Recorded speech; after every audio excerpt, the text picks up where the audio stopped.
building in pauses, I think. I think it's good that I waffle, because I've noticed that the minute I go to broadcast in Streamlabs OBS, there's about a 5-second that's cut off from the broadcast, so this will actually be good. So we're going to dive in a little bit to the story plan, and I'm going to put in some notes because a friend of mine recently pitched for the Impact Imagine competition, Ron Howard's production company for Netflix, and he wonderfully provided me with the things that are available on the questionnaire or on the submission sheet that you need to fill out prior to submitting your pitch to Netflix, which is quite interesting. I've had experience pitching before, guys, on fairly big projects, but I've never seen as comprehensive a list as this. So I want to kind of punch it in real time into my spreadsheet here, right? So again, with the spreadsheet, for this story, Keep Me Alive, it's not completely finished because I did a little pre-planning in here, and I wanted to dive in and do the berserker method or the discovery method of just writing the script with just a very, very thin idea of what I had in mind. But you can see that I've also used this spreadsheet for larger projects and sort of fully flesh things out and things like that. But you can see that I've made notes inside each of these Excel spreadsheets. For those of you that are curious why I use an Excel spreadsheet, is that I can link this data to my storyboard panel and to my scene numbering and scene naming command. I can link the data of how I plan the story with other things that happen further on down the pipeline. So if I'm dealing with a CG animated show, I'll be able to link it more directly with the story planning process, right? So that's the whole reason why. Otherwise, the traditional way of doing this is just in a Word document, right? And then just punching these things out. Okay, so this is my first page is the synopsis, where I try to really kind of work out the details of the major beats and things like that, as well as character profiles. I start to rough out what their conscious desires are and their unconscious drives, their intention, their obstacle, all that kind of stuff. The 6 different ways the character has changed through the story, or the 6 problems that the character has with themselves and things like that. And I've got notes on story world and on theme, internal, external, all that stuff. We'll get into that, right? I find this almost as enjoyable as writing itself, but it is ultimately at the end of the day planning. And so a lot of you guys may not be comfortable with this particular process. I sort of enjoy it. Okay, so then there's my scenes breakout, right? So this is roughly divided into 3/4 acts, and roughly set up with the number of scenes that would take place per act. There's an average of the number of scenes based on the number. Obviously, if you've got a 110-page script, Act 1 can't have 50 scenes in it, right? So there is an average number of scenes. But I don't stick to it. If I need another scene, I'll insert it in here, or if there's too many scenes, I'll delete some of the rows and things like that. So that's attached to my outline. So the grayed out areas are linked to where I work out my scenes. The outline is where I start to get into a little bit more detail. These are notes from a prior story, so you can ignore these. These don't have to do with Keep Me Alive, but I just used that template and brought it over. And then the structure maps to my planning sheet, so I can see as an overview how all the scenes are flowing together. That's my structure. That feeds into a strip board. So if it's a project I want to shoot myself or do independently, I've got a strip board here where I can plan out the project and all kinds of stuff. And it's all that data is linked forward. You don't need to see the template options. And then we've got my episode list. So if this is a television series, I start to think about, well, what is episode 1? What is episode 2? And so on and so forth. And I start mapping out my seasons that way, right? But that comes later, much, much, much, much later. So the synopsis. Well, what I want to do is right before this, I'm going to see if I can reuse this, right? So let's pop in here and let's create a new one, guys. So I'm going to come in here and let's insert another sheet, right? So I'm going to call this guy the pitch. So some of the key things that are sort of investigated or asked about and questions that need to be answered inside of a pitch. So I'll walk you through. I don't know how I'm going to structure this spreadsheet a minute, but let's just sort of jot a few things down and then we can rearrange a few things around. Okay, so I'm going to call, going to call this questions, right? Just for now. I'll tighten this up, tidy it up, what have you. So I'm going to pop that up to 20. Okay, so let's go through some of the questions that Netflix will ask you, right? So I'm just going to chuck these questions in for now. Like I said, I'll rearrange this spreadsheet once I get this down. So the very first thing that you need to provide for Netflix, let me actually come down here. I want to grab a bunch of these and then just make sure that they're formatted to center justification. One sentence log line. Nope, that's not a one, is it? Okay. So that's really, really important. What is your one sentence log line, right? Now there are variations of a log line. There's the movie poster log line. There's the advertising log line. There's the Radio Times or TV Guide log line. But this is a pitch log line. So that's something to be wary of. This is the log line to get producers interested in your project. Let's see what else we got. Elevator pitch. The good old elevator pitch. And that is 4 to 5 sentences. Or I like to use, this was in a Tim Robbins movie from a while ago. Give it to me in 20 words or less. Right? So that's really sort of important as well, right? So the elevator pitch I'm going to have to come back to because this is sort of really, really, really important.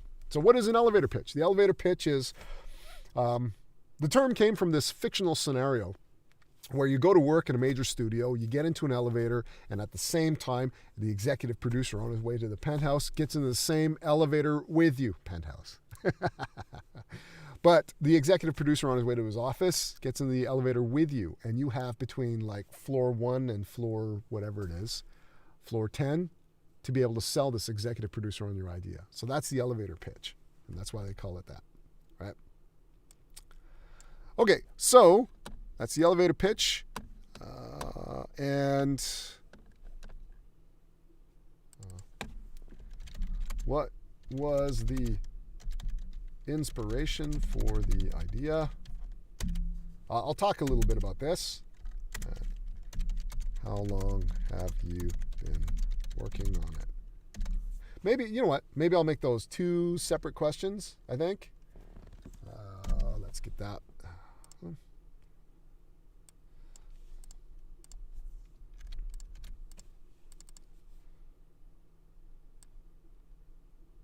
Yeah, we'll make that 2 separate questions.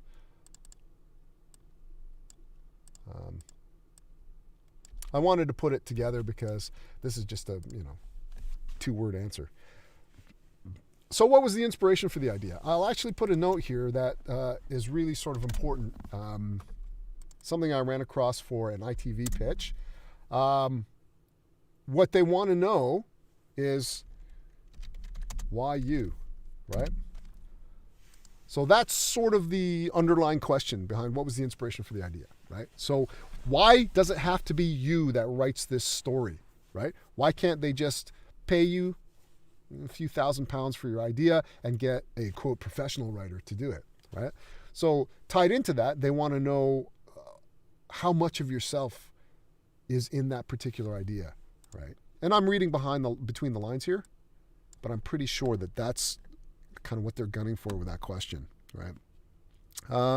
Please indicate the material you currently have for this project. You don't need that. Has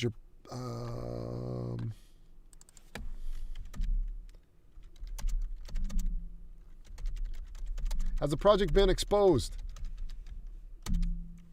So, other producers,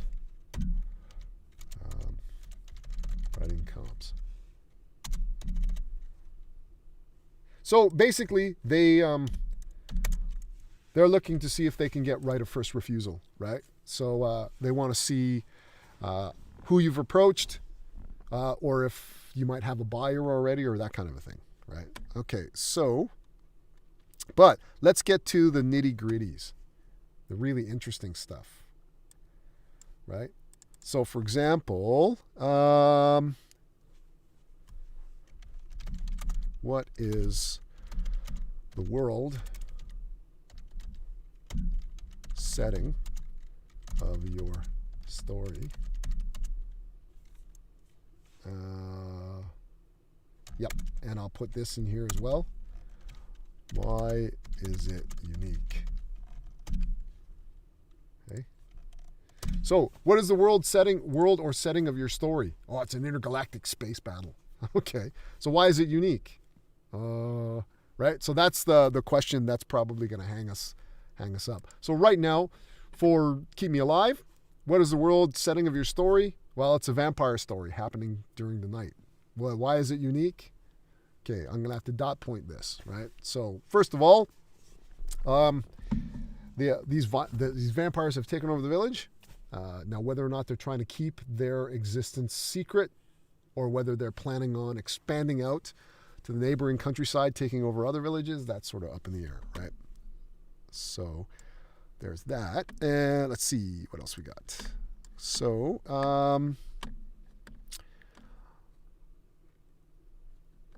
tell us about your lead character and what their arcs might be.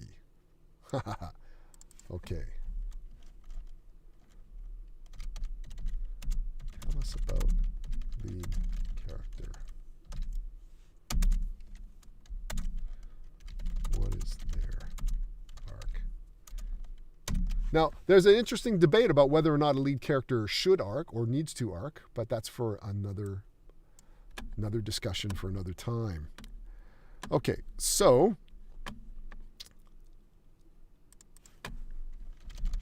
what is unique about your MC or main character? What's unique about your main character, and why do you think audiences might be emotionally invested in their journey? That's a long-winded question, but I wanted to type that out verbatim. So what is unique about your main character, and why do you think audiences might be emotionally invested in their journey? That's a really tough one, guys, because when we create a character initially, that's just us going, there's this character, I see them fully formed in my head, and I want to create them, right? But you got to remember, at the end of the day, unlike fine art, this is commercial art, right? So you need to figure out, first of all, what about your character really strongly appeals to you and pulls at you, tugs at you? And secondly, why would audiences want to follow that journey as well? Now, I'll talk a little bit about marrying sort of the pragmatic and the business and commercial side of creativity with the pure art side of creativity. I don't think the two are separated by as big a barrier as people think. You can actually think with the two happening simultaneously, and I'll talk about that in one of my more dramatic scenes, provided you like it. Right? I think perhaps a good idea would be for you guys to identify a scene or even a piece of concept art or whatever that you really like and that really speaks to you from the stuff that I do. And I can say, okay, I'll break it down for you of what I was thinking in terms of commercial potential at the time I wrote that. Because I have both pistons firing at the same time when I do my creating. Okay, so, I really challenge this inane idea that you have to, one is at the sacrifice of the other, right? That you have to, if you're thinking about commercial opportunity, you're not completely being an artist. I don't think we're as simple as that. Okay, so what kinds of obstacles do you see your characters having to overcome in order to complete their journey or get what they want? Okay, so I'm going to say, what do your characters want, and what are the obstacles? So that sort of feeds into the synopsis. So we got here the character's wants, the character's needs, sets out to, but then the first barrier and then the second barrier. So there's a reason why this is very, very important, guys, right? And I'll talk a little bit about that. In a lot of my story lectures, I dig down deeply in terms of the philosophy of the human struggle and why we're drawn to it and things like that, and why conflict is such an effective artistic tool for propelling somebody through a narrative. And it's more than just simply a technique that writers use. It's sort of ingrained, not necessarily on a primal level, definitely on a psychological level, but it feeds into everything from religion to philosophy to law to storytelling.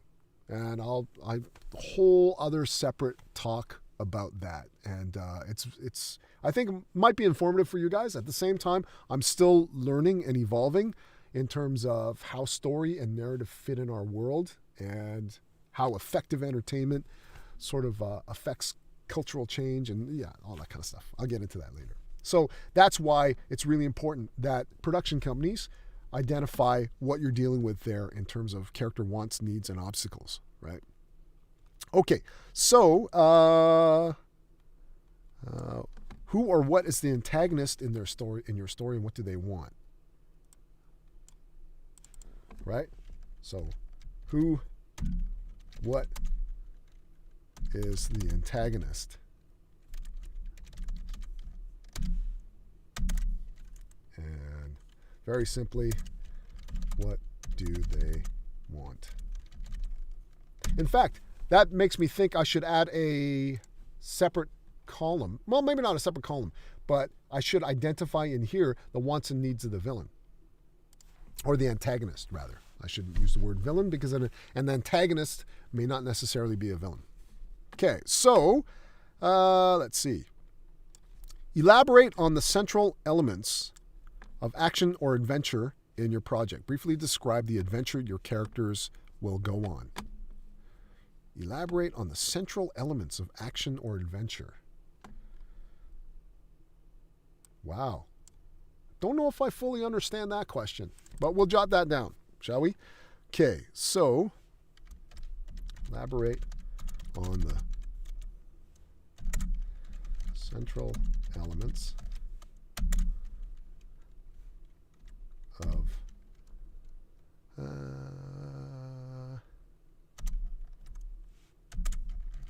action.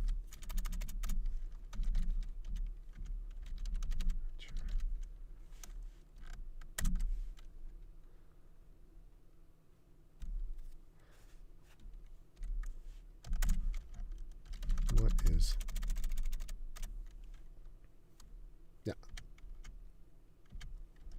What is your character's adventure? That's cool. I love answering questions like this. That's going to be a fun one to tackle. I know at the top I started writing this. I was like, I don't understand the question, but I think I get it now, right? So I think this may closely be related to set pieces, right? So what are set pieces? Well, I don't want to get into it now, but you guys have seen Raiders of the Lost Ark? You know the truck chase sequence? That's a set piece. It's like this self-contained action moment that people will remember from beginning to end, right? So that probably ties fairly loosely into that. I'll talk about set pieces in another sort of stream as well. Okay, so briefly describe the adventure. You know what? I'm going to see. Let's see if we can choke this up. I'm going to try and reveal these little by little as I jot them down. So elaborate on the central elements of action adventure. What is the central theme of your movie and how is it communicated? What is the theme? How is it communicated? That's a loaded one. I recommend that you answer that at the very end when you're finished your script, right? So there's a saying from a famous artist. I wish I could remember her name, but it's a quote, something to the effect that I'm paraphrasing here. Blessed is the writer who knows their theme at the outset of their story, right? So it's very, very difficult to think about theme. And I think that's why that's one of the more common things you're asked in English class, isn't it? What is the theme of the story? so we'll come and talk about that. I've dedicated a whole set of YouTube videos just discussing theme. Okay. What are the emotions at the heart of your story, and how are they embodied by your central characters? What are the emotional stakes of your movie? What are the emotions at the heart of your story? That's a good one. I like that one.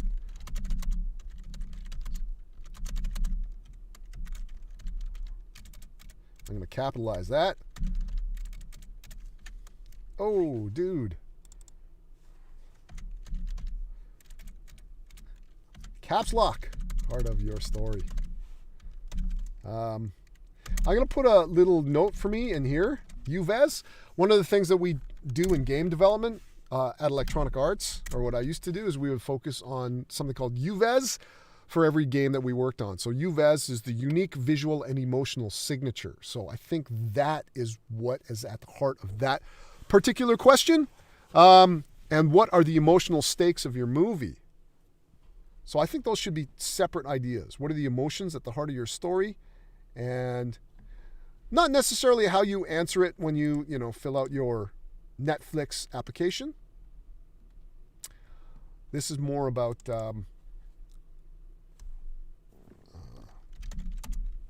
proper story planning, right? Okay. What are the emotional stakes of your story? Yeah, that's really important, because the emotional stakes is something that you need to feed into your action scenes. A lot of times, and I'm guilty of this too, I was when I was younger, when you're creating or crafting an action scene, you're thinking about a physical problem, physical conflict that needs to be sort of circumvented, right? But very rarely do you think of the emotional stakes during a fight sequence, and that's sort of important. Boy, talk about taking your fight scene to another level, right? So, and it's something that I tried to flavor in the first draft of Keep Me Alive. So the very first opening bar fight sequence, and I don't know if it necessarily read for you guys, but I'm trying to get the idea that Ren always has her boxing to fall back on. So she knows she's down on vampire strength. She's fighting a fully fledged vampire. She can't win in a toe-to-toe competition, so she's deliberately trying to lose so that she can find a moment to, I guess, surprise attack her opponent. So, yeah, well, that's more of a tactic. So what is the emotional struggle in there? I don't know. There's got to be an emotional struggle. I tried to open with it, with the bar scene, with the toilet stall scene. I'll talk about the toilet stall scene because it is the primary inspiration for this whole thing, right? Just that visual image. And I decided to put it up front so that I could show the emotional stakes for my main character. I don't know what they are, clearly. I sort of instinctively thought that there's something there discussing her emotional stakes, but I haven't really thought it through yet. And that's okay, you don't have to, right? Okay, so what are the emotional stakes? Let's go. Which films or TV shows are most similar to your project tonally? That's a good one. Okay, so what shows, films are similar in tone? And this is differentiation within the category. And then the franchise. Okay, so I'll talk a little bit about that later, right? So it's just an understanding of your marketplace and your competition, right? So that's sort of important. And I talk about competition like it's this business enterprise and you've got to take over. It's this capitalist, blah. But no, you got to be aware of your competition in that you want your story to do something that they've never done. You want to do something really unique with it. You have to have this desire to break the machine. So, you could say, in a sci-fi genre, there's always an epic space battle. Well, screw that. Let's see if we can do something different. It should be within you as an artist, this fascination to do something that nobody else has ever done before. So this helps you analyze that. There's also a little bit of the commercial sort of creeping in there as well, but that's okay. That's all right too, right? At the heart of it, though, it should be a passionate response, right? You should want to say, yeah, these shows and films are similar, but mine is different because, right? Which films or TV shows are similar to your project in terms of story? What classic elements does it share with those? What differs in your project? Okay, so same thing. This one talks about tone. The next one talks about story, right? So we can go here and we can say, what shows and films are similar in story, right? So what classic elements?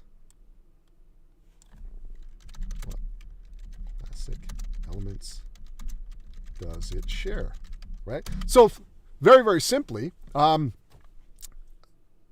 story structure-wise, I'm loosely basing Keep Me Alive on movies like 48 Hours and Midnight Run. It's very much a buddy film, sort of, right? So whereas in, 48 Hours, Midnight Run, or, Lethal Weapon, they're buddy pictures, but it's like two guys, and then mine's different because it's a guy and a girl. It's more than that, though. Well, one thing I want to get straight off the bat, no sexual dynamics ever comes into the relationship between Ren and Kevin, right? It's purely a friendship. Very similar to, I loved how they did it in the last Star Wars movie. Oh my God, I can't remember the last Star Wars. What's that called? So the relationship between Poe and the female masked bounty hunter character. Oh my God. I am a huge Star Wars fan, just not the most recent movies. But yeah, for the last Star Wars movie, they played with that, where they had a male-female character, and then Poe was kind of attracted to her, but she's just like, no, we're just friends, right? And I love that they maintained that. They didn't go into the territory of romance, so that was quite nice. I'd like to do the same thing here. I do believe men and women can have a very, very close relationship without it being intimate on a relationship level. So it's wonderful to explore that. Okay, so yeah, what classic? So it's got the elements of a buddy picture, right? More towards Midnight Run because the two can't stand each other, right? So what classic elements does it share with those? What differs in your project? So that needs to be what is different about yours. That's a huge one, right? Why is there a quote at the beginning of that? All right. Okay, so that's kind of cool. What differs in your project? So what aspects of your project are unconventional or fresh? What makes those aspects different or unexpected? I.e. the premise, characters, character relationships, specific scene, moment. Yeah, okay, so that's cool. I'm going to put this list in here because it'll help you think, right? So if we come down here, what is fresh or unexpected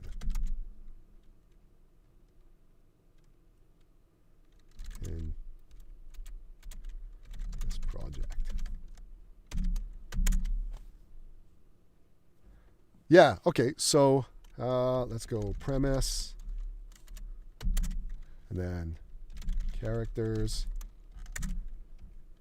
relationships,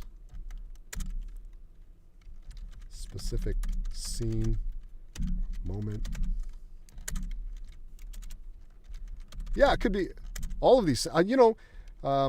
Structure, narrative, approach, right? And then they put the good old, etc. For me, guys, I would dive right in and try to find fresh about everything in that list. Just because, that's the way I am. I'm just like, I want to make all of this fresh, right? So the degrees of unexpectedness really relies on your own archive of films, TV shows, books you've read, right? So you don't know if you're writing a cliche if you don't know about the other cliches that are already out there, right? You think you're making it up completely fresh and new. And then, believe me, you'll get into a meeting with a producer and you'll go, I've got this great idea where this happens to that. And they go, oh yeah, like this and this and this. You're like, well, mine's different because my character does this. And they go, oh, like in that movie or in that video game. And you're like, oh shit. And it's surprising. For me, I was incredibly shocked at the ripe old age of 20 to realize that a lot of the ideas that I thought were original were actually not. Other people had come up with various different concepts. And it's a rude awakening, you know, and a lot of pride was like, no, man, I didn't want to accept that. But it made me aware that there are commonalities in terms of story design because they all factor into the human journey and things like that. And I'll talk a little bit about that. But I also realized I had to watch more, consume more story. And it really kind of expanded my universe in terms of storytelling. Okay, so there's that. Describe the audience of your project in more detail. Who's going to watch your movie and why will they watch it? Who will watch and whoop, not capital A. Who will watch the movie and why, right? So this is a demographic question, right? Yeesh, I'm not typing very effectively inside of Excel today. So there's that demographic question. Who will watch and why, right? Okay, so what question or problem does your movie pose to the audience? Okay. So that harkens back to an earlier YouTube video where I talk about what is story, or a film script, a TV script, a novel. What is it at its core? What if you were to boil it all down to a single sentence, what is a story? And my postulation is a story is a problem that needs to be solved, right? At its very, very basic level. So what is that question? What is the question or problem that needs to be solved, right? So that's huge, right? And very, very closely related to theme, right? So how will the audience relate and then invest? So I'm going to jot down here as well. Curiosity, sympathy, and empathy, right? So I'll talk a little bit about that, but it's important that I jot that down as a reminder for myself as well. Sort of the goal of the of taking an audience from relating to your idea to investing in your idea, right? Okay, so what answer or solution does your film present to the question or problem? What is the solution, answer you present, the story presents?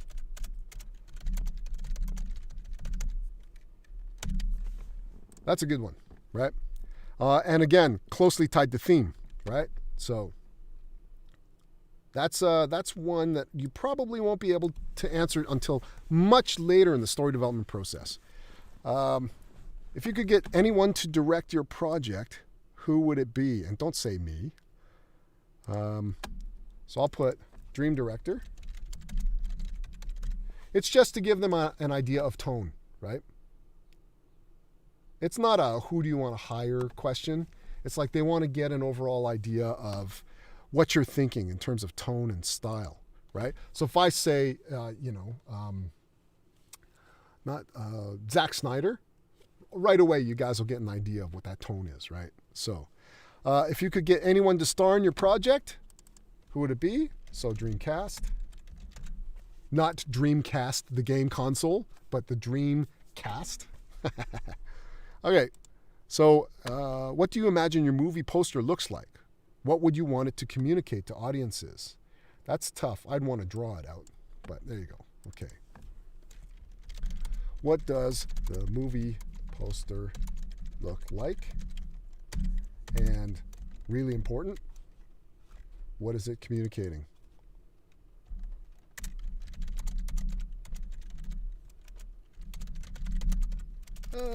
Communicating to your audience, right? Okay, so that's pretty important. And so, for example, the Alien poster. The Alien poster had that sort of log line at the bottom, the poster log line that said, in space, no one can hear you scream. So that sort of communicates exactly what that movie is supposed to feel like, right? Tell us something you see in this project that might not be obvious to the reviewer. Okay. And again, I think that relates to theme, right? So, in this project. What is in this project at a subtle level that might not be obvious?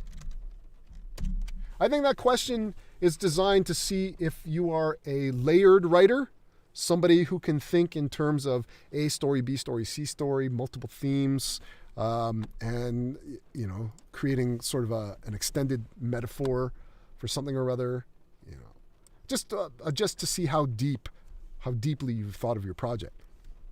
Why do you want to tell this story? Why are you the right person or even the only person who can tell it? I'm just going to copy that question verbatim because it's a really common one. I think I've addressed it earlier up here, but that's okay. It does bear repeating. Why are you the right person or even the only person who can tell it? That's a tough one, right? Think about all of your story ideas, right? Can they be told by anyone else, or does it have to be you other than an autobiography? So this is a really hard question, guys, but it's really important. It's not just for Netflix. Again, ITV4 asked that question. The BBC asked that question. I would reckon that quite a few other production companies that I'm unfamiliar with also ask that question, right? So they want to know just basically how much of yourself you've invested in the story. If you had any other family action adventure ideas you considered applying with, please list them. The genre will change, but the overall question will remain the same. If you had any other family action adventure ideas you considered applying with, please list them.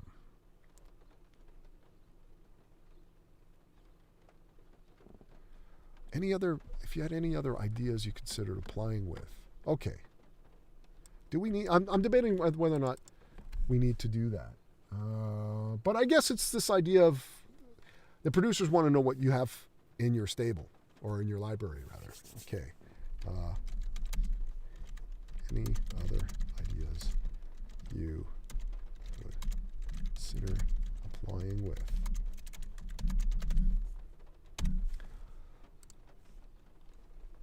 I suppose in a lot of ways they want to see if you've developed your writer's voice yet. So are you a Stephen King, right? So when I say Stephen King, you know exactly what he writes and what the tone is and all that kind of stuff. They've got a whole section on more about you.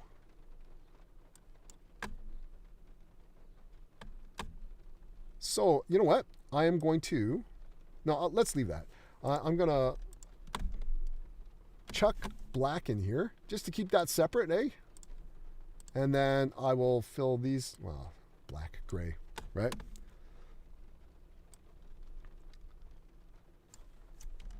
Okay. Oh, so what drives you to write? That's a tough one. Because I don't know. It's just the story eats away at me and it's got to come out.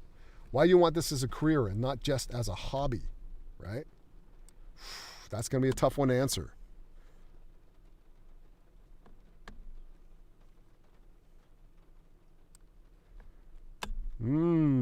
Okay, so this is obviously based on what my friend entered with, but why do you want to write, let's say, this type of movie specifically? What motivates you to tell stories for this audience?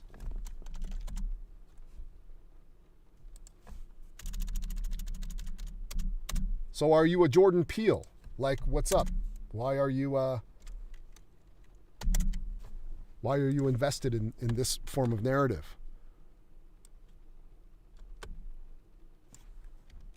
Oh, this one will be easy for me. What have you written or been part of creating that you're the most proud of, and why? Well, that would be Ed, Edd n Eddy for me. I was incredibly surprised at the impact that had on the world. If you could have written any movie in history, which would you choose and why? This has haunted me since I was a kid. Iron Man. Just because I was a huge fan of Iron Man. He was my favorite superhero. Maybe that's not as deep an answer. That's the surface level answer. I'll come up with a deeper, more meaningful answer. Okay. So, in one or two sentences, tell us about something impressive you've done outside of content creation. No, really? Content creation is my life. Crazy. Okay. That's going to be a hard one for me, I think. Let's see. What is the title of the sample you've submitted? Don't need that. What is the log line of the sample you've submitted? Don't need that. Isn't that earlier on? You know what? I'll put these in because these are questions that will come up on the Netflix application. So it's good to have them here, right? So I'm going to pop that in there. We're almost done, guys. So I'm going to grab this guy here, pop that in there. Log line again. That cursed log line. Please upload a 30-second video telling us why this world and story need to be made into a movie. Wow. Well, I suppose if you're asking for millions of pounds, you have to jump through these hoops. Have any projects of yours been acquired or produced before, not including self-funded work? That would likely be a no for the lot of us. Maybe not necessarily. If yes, list the project, title, production company, etc. Oh, Mark would be good at this. He's got my friend was a director. He's got a few things on Amazon. And then please include a link to any additional project and material. Okay, so that's kind of that. I think what I'll probably do... yeah, no, that's good. So those are questions that pertain to sort of you, what you're about, et cetera, right? So I don't think that doesn't interest us for this stream because it doesn't take the idea creation into consideration. But these do, definitely. So I'm glad I went through and jotted these down. It gives me a lot to think about in terms of the story design process that I'm engaging with at the moment. And definitely things that I think will need to be answered going forward, right? Okay, that's cool. And how that's going to feed into the rest of my story plan, it'll be interesting to see. So yeah, I've been meaning to do that. I'm glad I got a chance to do that today. That's sorted out, and we will dive into this a little bit more. I am trying to stay with the ethos of Berserker, so I'm going to go and crank through this story just with that in mind, but occasionally we'll dip back into the spreadsheet and we'll try to answer some of these questions. Okay, that's the spreadsheet in a nutshell. Thanks for tuning in.